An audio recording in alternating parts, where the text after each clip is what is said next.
इस वक्त हमारे साथ जयप्रकाश जी हैं जो बीएसपी के कार्यकर्ता रहे हैं। उनसे हम तमाम बीएसपी के बारे में बातें करेंगे। आज जिस तरीके से देखा जाए जयप्रकाश जी कि बीएसपी की एक भी सीट 2024 के अंदर नहीं आई है, तो उसमें कहीं ना कहीं कारण मायावती को बताया जाए। देखिए, हालांकि जो जिम्मेदारी बनती है या जो लेने वाली बात बनती है वो तो मुखिया की बनती है, लेकिन ये मूवमेंट है, ये पॉलिटिकल पार्टी नहीं है। यहाँ पर कुछ दिक्कतें जो हमारे कार्यकर्ता थे, जो बहन जी के जो सिपे सलार लोग थे, जो हेल्पिंग हैंड्स थे, जो उन लोगों ने बहन जी का जो मैसेज था वो डिलीवर ठीक से नहीं कर पाए, क्योंकि बहन जी ने कहा था कि जो हमारी सरकार में जो योजनाएं बनी उनको आप जनता तक पहुंचाने के लिए काम करें, वो काम नहीं हुआ। तो कार्यकर्ता पे जो काम होना चाहिए था वो काम नहीं हुआ, और दूसरी तरफ जो अच्छे बड़े बड़े नेता थे वो पार्टी को छोड़ करके चले गए। आप भी तो बीएसपी के अंदर एक अच्छे नेता थे, अच्छे तरीके से बीएसपी को चला रहे थे, काम कर रहे थे, तो ऐसा क्या हुआ कि आपको बीएसपी से निकाल दिया गया? देखिए, हालांकि डॉक्यूमेंटल जो इशू है वो तो ये बताया जाता है कि भाई हमने राहुल गांधी जी को हमने जो है विदेशी करार दिया था हमने अपनी बात में, लेकिन कुछ लोगों का ये कहना है कि भाई ये वजह दूसरी थी, लेकिन जो है और भी कुछ अंदर के कारण थे, बहन जी के पारिवारिक जो प्रॉब्लम्स थी उनकी वजह से ऐसा हुआ। लेकिन मैं तो जब मैंने बीएसपी को ज्वाइन किया था तो मैंने उसी समय ये तय किया था कि बीएसपी एक मूवमेंट है, हम पार्टी के अंदर रहें, पार्टी के बाहर रहें, किसी पद पे रहें या ना रहें, हम इस मूवमेंट के लिए काम करते रहेंगे। आप देख लेकिन सकते हैं, लेकिन ये देखा जा रहा है कि जो मूवमेंट मान्यवर काशीराम जी ने शुरू किया था, कहीं ना कहीं मायावती ने खत्म कर दिया, क्योंकि जिस तरीके से दलितों के साथ शोषण होता है वो कहीं भी मतलब दिखाई नहीं देती। पहले वो आंदोलनों में दिखाई देती थी, लेकिन उनकी जगह चंद्रशेखर आंदोलनों को करने के लिए तैयार हो चुके हैं। देखिए, पहली बात तो ये है कि आपने कहा कहीं पे एट्रोसिटी होती है, कहीं पे इंसिडेंट होता है तो वहाँ पे बहन जी दिखाई नहीं देती, ऐसा नहीं है। बहन जी की जो रिप्रेजेंटेटिव जो टीम है, बहन जी की जो रिप्रेजेंट करती है, वो हर समाज के लिए बहन जी ने अलग अलग अपॉइंट की हुई है। एससी पे अगर कोई एट्रोसिटी होती है तो वहाँ पर भीमराव अम्बेडकर जी उनकी पूरी टीम जाएगी, और अगर ओबीसी पे होती है तो उसके लिए अलग ओबीसी समाज के नेता हैं, सामान्य पे होती है तो सतीश चंद्र मिश्रा जी हैं। तो सभी के लिए बहन जी ने जो है अपॉइंट की है, और उधर से बहन जी जो है हर एक इंसिडेंट को, एट्रोसिटी को बहन जी ट्वीट करती हैं। आपकी बहन जी से लेकर के एक ही सवाल बड़ा गंभीरता वाला है कि इस देश में ब्राह्मणों को लेकर वैसे ही लड़ाई चलती है, उसी जगह बीएसपी के अंदर देखा जाए तो सतीश चंद्र मिश्रा जी, जिनके ऊपर बार बार उंगलियां उठाई जाती है कि बीएसपी के अंदर सतीश चंद्र मिश्रा जी क्या कर रहे हैं, मतलब बीएसपी को वही चला रहे हैं। मायावती ने खुद ब्राह्मण को अपने पास रखा हुआ है।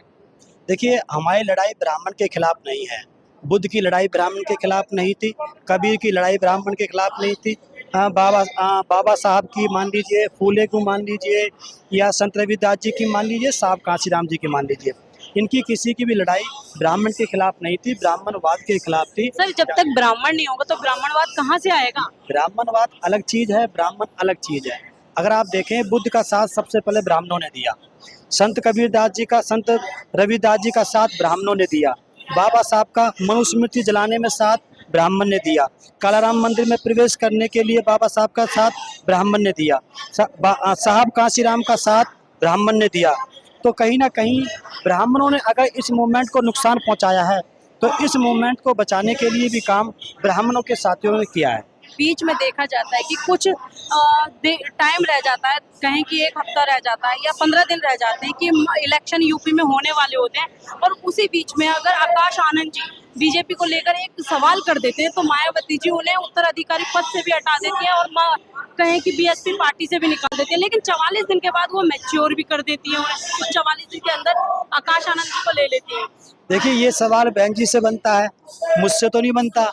मैं तो इसका विक्टिम हूँ, मैं तो इसका भुक्तभोगी हूँ, मैं तो इसका मतलब विक्टिम हूँ।